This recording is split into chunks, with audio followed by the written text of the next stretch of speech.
School के रास्ते में किडनैप करने वाली काली चुड़ैल। सुरभि नाम की एक बहुत ही नटखट लड़की थी। वो अक्सर स्कूल की छुट्टी के बाद यहाँ वहाँ घूमती टहलती रहती थी और देर से घर आती थी। एक दिन सुरभि की माँ अनुपमा उससे कहती है, सुरभि, तुम्हें कितनी बार कहा है समय से घर आ जाया कर। स्कूल की छुट्टी के बाद सीधा घर आना चाहिए। इधर उधर घूमती क्यों रहती है? किसी दिन कोई चुड़ैल भूत तुझे पकड़ कर ले जाएगा, समझी? क्या माँ, अब मैं बच्ची नहीं हूँ, मुझे पता है ये भूत और चुड़ैल सिर्फ कहानियों में होते हैं, असलियत में ऐसा कुछ भी नहीं होता है। एक दिन सुरभि स्कूल की छुट्टी के बाद चाट पकौड़ी खाने के लिए निकल पड़ती है। वो अपनी सहेली मानसी से कहती है, चलो मानसी, आज चलकर गोलगप्पे खाते हैं। अरे नहीं सुरभि, वैसे भी हमें घर जाने में देरी हो रही है, तुम बस घर चलो वरना मम्मी डांटेंगी। तुम्हें नहीं चलना मेरे साथ तो मत चल, मैं अकेली ही चली जाऊंगी गोलगप्पे खाने। इतना बोलकर सुरभि अकेली ही चली जाती है। मानसी उसे रोकने की बहुत कोशिश करती है लेकिन वो नहीं रुकती। थोड़ी दूर चलने के बाद सुरभि को थकान लगने लगती है। अरे मैं तो स्कूल से काफी दूर निकल आई। ओफो, आज कितनी गर्मी है और दूर दूर तक कोई गोलगप्पे वाला भी दिखाई नहीं दे रहा। छोड़ो, आज वापस घर चलती हूँ। ऐसा कहकर सुरभि घर जाने के लिए वापस मुड़ती है। तभी उसे कुछ दूरी पर एक औरत दिखाई देती है जो ठंडी ठंडी लस्सी और नींबू पानी बेच रही थी। अरे तुम बहुत थकी हुई लग रही हो। हाँ, एक तो इतनी गर्मी है, ऊपर से मुझे प्यास भी लग रही है। तुम परेशान क्यों होती हो? मेरे पास तुम्हारी परेशानी का इलाज है ना। ये देखो मेरे पास कितना कुछ है जिससे तुम्हें ताजगी मिलेगी। देखो मेरे पास ठंडी ठंडी लस्सी है, नींबू पानी भी है। लस्सी और नींबू पानी का नाम सुनते ही सुरभि खुश होते हुए बोली, अरे वाह, मैं तो गोलगप्पे खाने की सोच रही थी, लेकिन इतनी गर्मी में लस्सी पीते ही मजा ही आ जाएगा। आप एक काम करो, मुझे एक गिलास ठंडी ठंडी लस्सी दे दो। सुरभि उस औरत से एक गिलास लस्सी खरीदकर पी लेती है और अपने घर जाने लगती है। लेकिन तभी उसे चक्कर आ जाते हैं और वो बेहोश हो जाती है। सुरभि के बेहोश होते ही वो औरत एक काली चुड़ैल में बदल जाती है। उसके बाद वो काली चुड़ैल सुरभि को लेकर वहाँ से गायब हो जाती है। उधर दूसरी तरफ सुरभि की माँ अनुपमा बहुत परेशान हो रही थी। सुरभि के पापा, देखे ना, सुरभि अभी तक घर नहीं आई। अरे अब तो शाम भी होने वाली है। क्या अभी तक आई नहीं? मैंने तुम्हें कितनी बार कहा है सुरभि को स्कूल लेने जाया करो, लेकिन तुम मेरी सुनती ही नहीं हो। आपको तो पता ही है, सुरभि मेरी सुनती कहाँ है।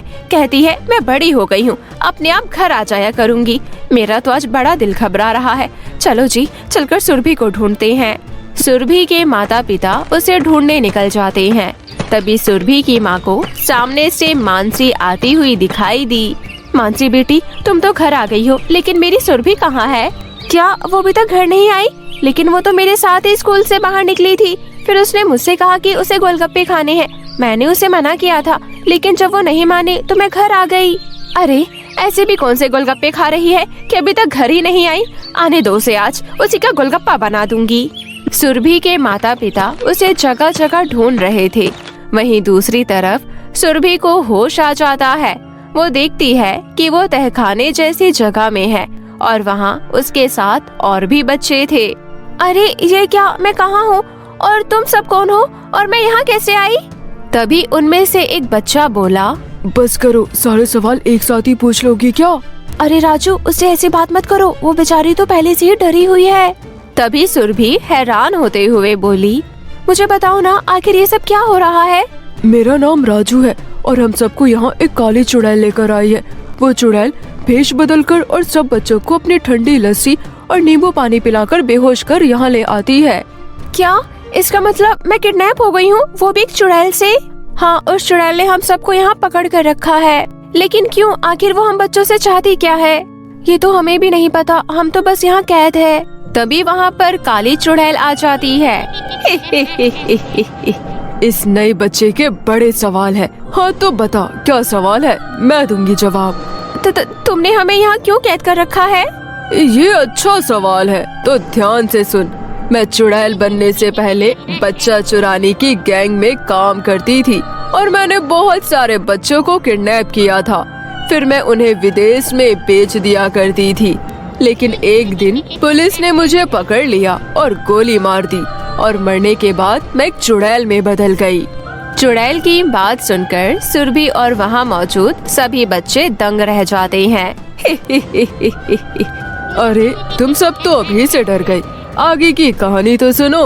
उसके बाद मैं अपनी गोरी चुड़ैल दोस्त के साथ मिलकर बच्चे किडनैप करते हैं और तो और हमें जादू करना भी आता है, इसलिए हम अपना भेष भी बदल लेते हैं। तो क्या अब तुम हम सबको विदेश भेज दोगी? हाँ बिल्कुल ठीक कहा तूने लड़की। इतना कहकर काली चुड़ैल वहाँ से चली जाती है और सभी बच्चे और भी ज्यादा डर जाते हैं। फिर सभी बच्चे आपस में बात करने लगे। अब क्या होगा? ऐसे तो हम कभी भी अपने मम्मी पापा से मिल नहीं पाएंगे। मुझे अपनी मम्मी पापा के पास जाना है।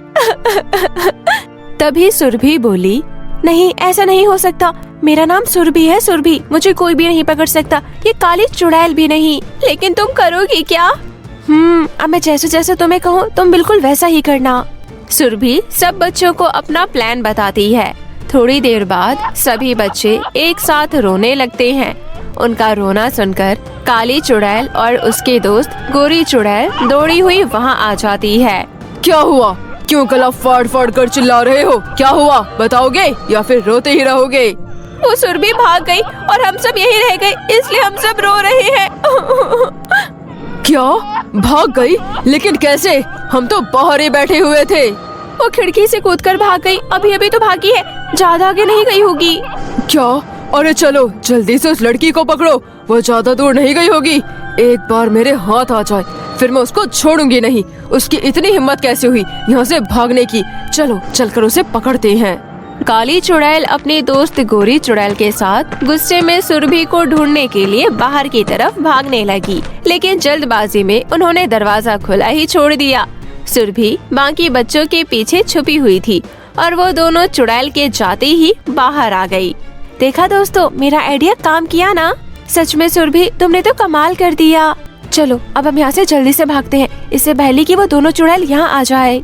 उसके बाद सारे बच्चे जल्दी से वहाँ से भागने लगे।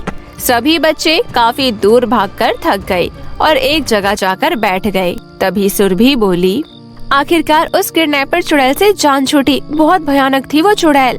अच्छा हुआ तुम आ गई सुरभि, वरना हमारा ना जाने क्या होता। बच्चों ने अभी राहत की सांस ली ही थी कि तभी काली चुड़ैल गोरी चुड़ैल के साथ वहाँ आ गई। वो देखो, वो रहे वो दुष्ट बच्चे, हमारे पीठ पीछे भागकर यहाँ तक आ गए। अब देख क्या रही हो तुम सब? चलो पकड़ो इन्हें। चुड़ैल ने जाकर सुरभि को पकड़ लिया। तू ही है सब मुसीबत की जड़। तू मेरी इतनी दिनों की मेहनत पर पानी फेरने चली थी। तेरी तो मैं ऐसे खबर लूंगी कि आगे से भागने का ख्याल तेरे दिमाग में कभी नहीं आएगा।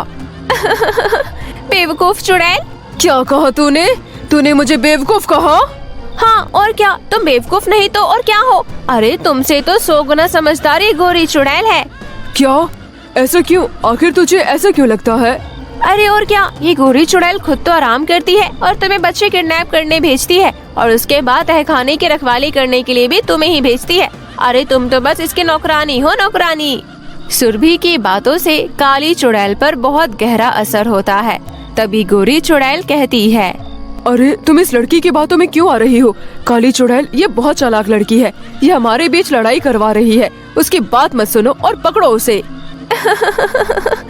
देखो अभी भी गोरी चुड़ैल तुम्हें बता रही है कि तुम्हें क्या करना है, नौकरानी कहीं की। उसके बाद सुरभि बाकी बच्चों को इशारा करती है। सभी बच्चे उसका इशारा समझ जाते हैं और जोर जोर से हंसने लगते हैं। काली चुड़ैल को लगता है कि ये उसका अपमान है। ये सब देख काली चुड़ैल गुस्से से बोलती है, ये लड़की सही कह रही है, मैं क्यों सुनूं तेरी बात? मैं कोई तुम्हारी नौकरानी थोड़ी ना हूँ। अरे बेवकूफ, इस लड़की की बात में मत आओ, ये हमारा प्लान खराब कर रही है। अपना मुंह बंद कर, जो मेरा मन होगा मैं वही करूँगी, तेरी बात क्यों सुनूं मैं? काली और गोरी चुड़ैल आपस में लड़ने लगते हैं और सुरभि की चाल काम कर जाती है। तभी वहाँ पर सुरभि के माता पिता के साथ कुछ और लोग भी आ जाते हैं। अरे सुरभि की माँ, वो देखो हमारे सुरभि और उसके साथ बहुत सारे बच्चे भी हैं। ये देख गोरी चुड़ैल बोली, अरे मुझसे लड़ना बंद कर और भागो यहाँ से, वरना हमारी खैर नहीं। इतने सारे लोगों को आता देख दोनों चुड़ैलें अपनी लड़ाई छोड़कर वहाँ से भाग खड़ी होती है। तभी सुरभि की माँ अनुपमा सुरभि से बोली, सुरभि तुम कहाँ चली गई थी? मैं कितना परेशान हो गई थी। अब तुम बिना बताए कहीं मत जाना। तभी सुरभि के पापा मनोहर ने कहा, ये सारे बच्चे कौन है सुरभि, और यहाँ हो क्या रहा है? फिर सुरभि अपने मम्मी पापा को सारी बात बताती है और वहाँ मौजूद सभी लोग बड़े हैरान हो जाते हैं। फिर सभी लोग मिलकर उन बच्चों को उनके घर पहुँचा देते हैं और सुरभि को उसकी सूझबूझ और बहादुरी के लिए बहुत शाबाशी भी मिलती है। चुड़ैल गरीब स्टूडेंट की भूतिया पेंटिंग। खुशबू पढ़ाई में होशियार थी, साथ ही उसे पेंटिंग करने का बहुत शौक था। वो बहुत अच्छी पेंटिंग बनाया करती थी। इतना ही नहीं, वो हर साल ड्राइंग कंपटीशन की विनर रहती थी। एक दिन खुशबू की क्लास में नई ड्राइंग टीचर आई जिसका नाम था दीपाली। दीपाली बहुत ही घमंडी और गुस्सैल स्वभाव की थी। वो अमीर और गरीब बच्चों में बहुत भेदभाव किया करती थी। एक दिन दीपाली ने सभी बच्चों से कहा, सभी बच्चे अपनी ड्राइंग बुक निकालकर फ्लावर पॉट बनाओ। खुशबू सबसे पहले ड्राइंग पूरी करके अपनी ड्राइंग बुक लेकर दीपाली के पास गई और खुश होते हुए बोली, टीचर जी देखिए मैंने फ्लावर पॉट बना लिया। व्हाट? इतनी जल्दी तुमने इतनी मुश्किल ड्राइंग कैसे बना ली? सच बता लड़की, कार्बन से छापा है ना तूने? नहीं टीचर जी, मैंने ये ड्राइंग अपने हाथों से बनाया है, मैं सच बोल रही हूँ। मैं तो जैसी गरीब स्टूडेंट को अच्छे से जानती हूँ। झूठी मक्कार, शाबाशी पाने के लिए झूठ बोलती है। रुक, तुझे मैं अभी बताती हूँ। इतना कहकर गुस्सैल दीपाली कटीली छड़ी से खुशबू के हाथों में मारने लगी, जिस वजह से उसके हाथों से खून बहने लगा। तभी क्लास में बैठा एक अमीर स्टूडेंट रोहित बोला, मैडम ये लड़की एक नंबर की झूठी है, इसे ड्राइंग करना नहीं आता। ये तो कार्बन से छापकर ड्राइंग बनाती है। मैंने खुद इसे कई बार कार्बन से छापते हुए देखा है। अब जब भी क्लास में ड्राइंग पीरियड होता, ड्राइंग टीचर दीपाली हमेशा बेचारी खुशबू का तिरस्कार करती। एक दिन खुशबू ने ड्राइंग टीचर दीपाली से तंग आकर उसकी कंप्लेन प्रिंसिपल सर से कर दी। जब ये बात दीपाली को पता चली तो वो बौखलाई हुई खुशबू के पास आई और बाल पकड़ते हुए बोली, तेरी इतनी हिम्मत लड़की, तूने मेरी चुगली प्रिंसिपल सर से की। इसकी तुझे भारी कीमत चुकानी होगी। 2 दिन बाद स्कूल में हर साल होने वाली पेंटिंग कंपटीशन का आयोजन हुआ, जिसकी मेन जज दीपाली थी।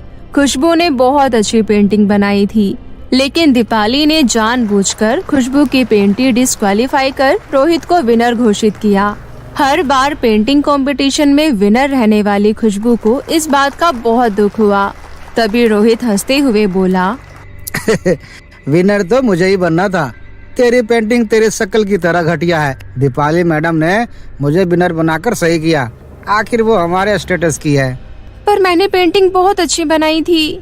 तूने मेरी चुगली प्रिंसिपल सर से की थी ना। अब तू कभी ड्राइंग कंपटीशन नहीं जीत पाएगी, मेरे होते हुए तो बिल्कुल भी नहीं। और तुम रोहित, 10 मिनट बाद मुझे स्टाफ रूम में आकर मिलो, कुछ बात करनी है। इतना कहकर दीपाली स्टाफ रूम में चली गई। थोड़ी देर बाद रोहित स्टाफ रूम में गया। टीचर, आपने मुझे बुलाया? हाँ रोहित, आओ। मैंने तुम्हें विनर बनाया है, उसके बदले तुम्हें मुझे कल 5000 रूपए लाकर देने होंगे। पर मैडम जी, 5000 रूपए ज्यादा नहीं है? तुम्हें अच्छी तरह पता है तुम्हें ड्राइंग का डीबी बनाना नहीं आता, फिर भी मैंने तुम्हें कंपटीशन का विनर बनाया। वैसे भी तुम इतने अमीर हो, 5000 तुम्हारे लिए ज्यादा नहीं है। उन दोनों की बात स्टाफ रूम के बाहर खड़ी खुशबू ने सुन ली। मैं ड्राइंग टीचर दीपाली और रोहित की सारी बातें प्रिंसिपल सर को बता दूंगी। तभी टीचर दीपाली ने खुशबू को स्टाफ रूम के बाहर खड़े हुए देख लिया। लगता है उस लड़की ने हमारी सारी बात सुन ली है, उसका कुछ करना पड़ेगा। खुशबू रुको, मेरी बात सुनो।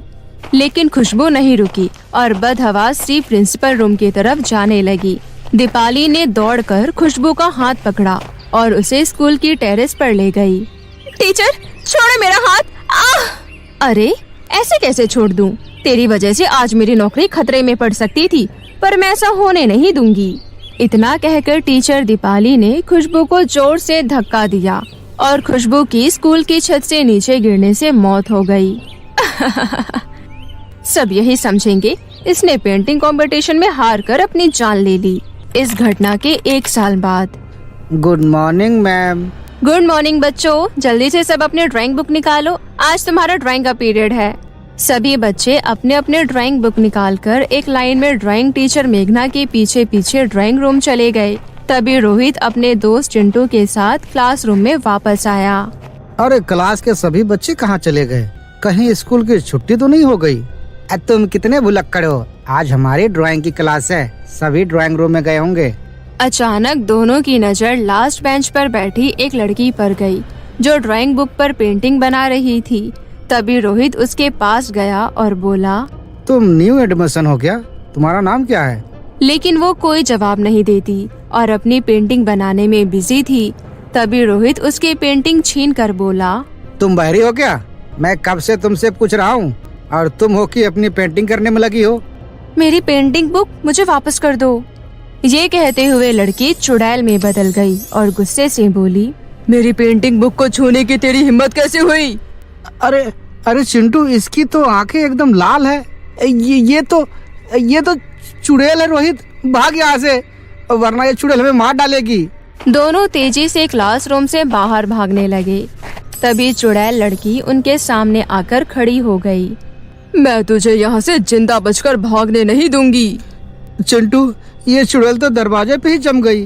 तभी चुड़ैल रोहित के हाथों से अपनी पेंटिंग बुक छीनकर उसे मार कर बोली, मैं इसके खून में अपनी पेंटिंग ब्रश डुबोकर पेंटिंग बनाऊंगी।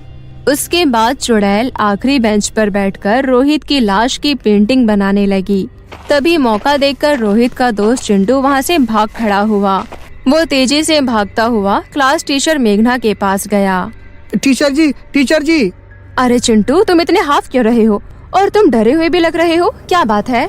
टीचर जी, चुड़ैल ने रोहित को मार डाला, अब वो हम सबको भी मार डालेगी। ये कहते हुए चिंटू बेहोश हो गया। तभी क्लास टीचर मेघना क्लासरूम में पहुंची तो देखा रोहित की लाश खून से सनी हुई जमीन पर पड़ी थी। फौरन पुलिस को बुलाया गया, लेकिन छानबीन करने पर रोहित की मौत का कारण पता नहीं चल पाया। वहीं चिंटू की बात पर किसी को विश्वास नहीं हुआ। कुछ दिनों के अंतराल के बाद ड्राइंग का पीरियड आया। तभी क्लास में चुड़ैल स्टूडेंट का रूप लेकर क्लास के आखिरी बेंच पर ड्राइंग बुक लेकर बैठ गई। इतने में क्लास टीचर मेघना उसके पास आई और बोली, तुम कौन हो? मैंने तुम्हें इस क्लास में पहले कभी नहीं देखा। तुम कौन सी क्लास की स्टूडेंट हो? जवाब क्यों नहीं दे रही? चलो जल्दी से हाथ ऊपर करके खड़ी हो जाओ। चुड़ैल स्टूडेंट गुस्से से लाल होकर अपने ड्राइंग बुक पर टीचर मेघना की पेंटिंग बनाने लगी। फिर लाल कलर के रंग से पेंटिंग पर क्रॉस का चिन्ह बनाया। तभी टीचर मेघना अपना सिर पकड़कर जमीन पर गिरकर कराहते हुए बोली, आह! आह! ये क्या हो रहा है मुझे? आह! टीचर मेघना को इस तरह तड़पते हुए देख चुड़ैल स्टूडेंट बोली, मुझे डांट रही थी ना, अब मजा चख। ये कहते हुए चुड़ैल ने पेंटिंग को लाल रंग से भर दिया, जिस वजह से मेघना टीचर के शरीर से खून बहने लगा और वो मदद के लिए पुकारने लगी। सभी बच्चे क्लास टीचर के साथ हो रहे भयानक मंजर को देख बुरी तरह डर गए।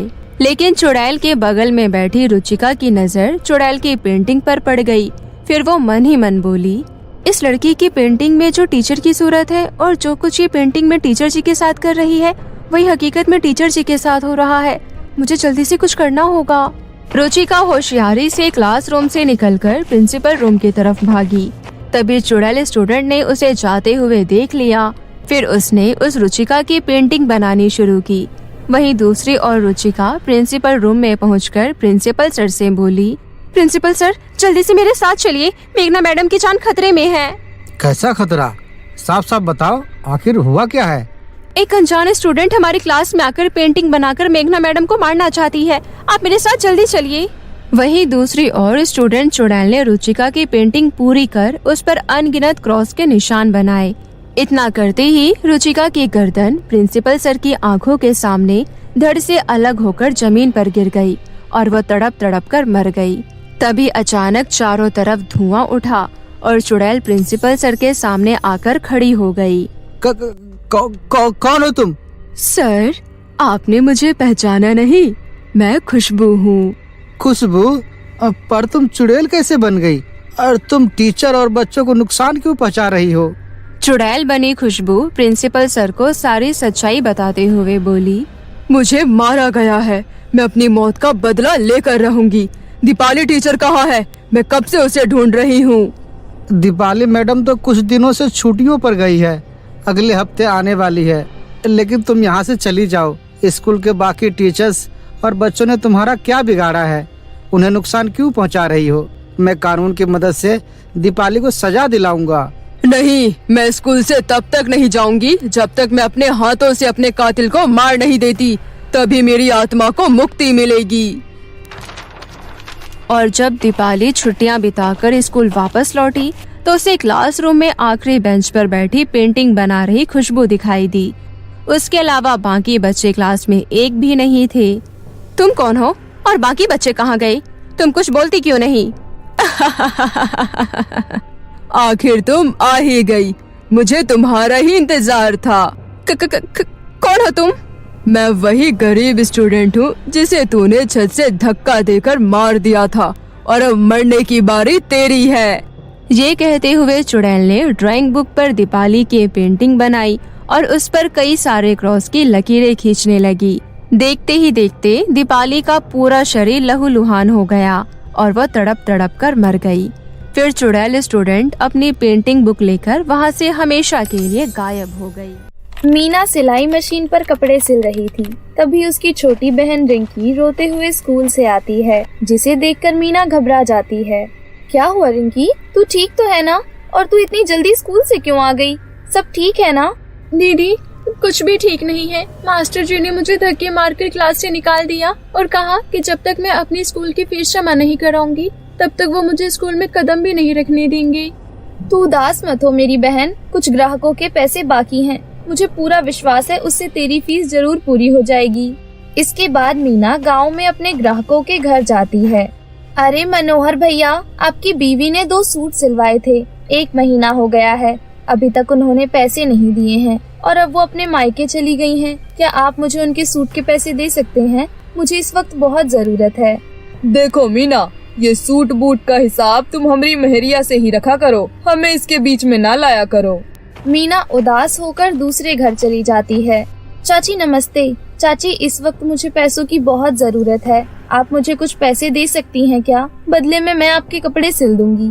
अभी मुझे जल्द से जल्द रिंकी के स्कूल की फीस भरनी है। देख मीना, पैसे पेड़ पर नहीं उगते हैं, जो तूने कहा और मैं तुझे तोड़ कर दे दूं। और वैसे भी तुम लोग अनाथ हो, एक न एक दिन तो ये अमीरों वाले स्कूल छोड़ना ही था। मैं तो अभी भी कहती हूँ रिंकी को गांव के सरकारी स्कूल में डाल दे, इतने पैसे खर्च करने की क्या जरूरत है। मीना बाकी ग्राहकों के घर भी जाती है, लेकिन सभी उसे आला डाला करके वापस भेज देते हैं। बेचारी मीना उदास होकर गांव के पास वाली नदी के पास चली जाती है। तुम्हें पता है प्यारी नदी, आज मुझे पैसों की बहुत जरूरत है, फिर भी किसी ने मेरी मदद नहीं की। तुम तो एक नदी हो, फिर भी बिना स्वार्थ के अपने अंदर रहने वाले जीवों की मदद करती हो, बल्कि धरती पर रहने वाले जीवों की भी मदद करती हो। लेकिन ये मनुष्य बड़े स्वार्थी होते हैं। जब भी मैं तुम्हें देखती हूँ तो तुम्हारा ये शांत बहता हुआ पानी मेरा मन भी शांत कर देता है। मीना अक्सर ही दुखी होने पर गांव के पास वाली नदी पर चली जाया करती थी और अपना मन हल्का कर लिया करती थी। उस दिन भी वो वैसा ही करती है और फिर शाम को घर लौटकर रिंकी से कहती है, रिंकी, मैं तेरी फीस के पैसे इकट्ठे नहीं कर पाई मेरी बहन, पर तू चिंता मत कर, तेरी पढ़ाई अधूरी नहीं रहेगी। मैं तुझे गांव के सरकारी स्कूल में एडमिशन दिलवा देती हूँ। मुझे माफ कर दे मेरी बहन। दीदी, आप माफी मत मांगिए, मैं जानती हूँ आप बहुत मेहनत करती हैं और अपने मम्मी पापा के जाने के बाद मेरे लिए इतना कुछ किया है। मेरे लिए वही काफी है और स्कूल चाहे जैसा भी हो, मैं आपसे वादा करती हूँ मैं मन लगाकर पढ़ाई करूँगी। दोनों बहनें आपस में गले लग जाती हैं। धीरे धीरे समय बीतता रहता है और दोनों ही बहनें बड़ी हो जाती हैं। अब रिंकी भी मीना के साथ ही सिलाई के कामों में मदद कराने लगती है, परंतु 2 अकेली बहनें जिनके सर पर किसी का साया ना हो, उन्हें देखकर तो लोगों का मुंह खुल ही जाता है। अरे देख रही हो शोभा बहन, शाम ढलने के बाद बाजार जा रही है।